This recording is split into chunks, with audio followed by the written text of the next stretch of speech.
rdeča je tista, ki nas v bistvu spravi v akcijo, nam da poriv, energijsko nas hitro dvigne, če smo utrujeni, če rabimo se, ali pa če se rabimo postaviti za sebe.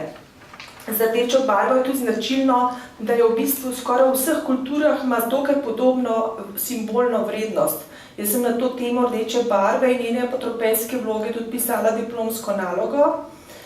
In pri večini kultur v svetu so že nekdaj, samo stavek 2, če recimo gledamo nazaj v zgodovino, že dojenčkom so dajali v zibko rdeče trakce, punčkam so pletali rdeče zapestnice, rdeče mašence.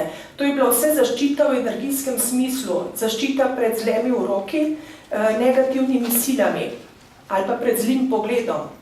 Skratka, to je barva, ki nudi energijsko zaščito.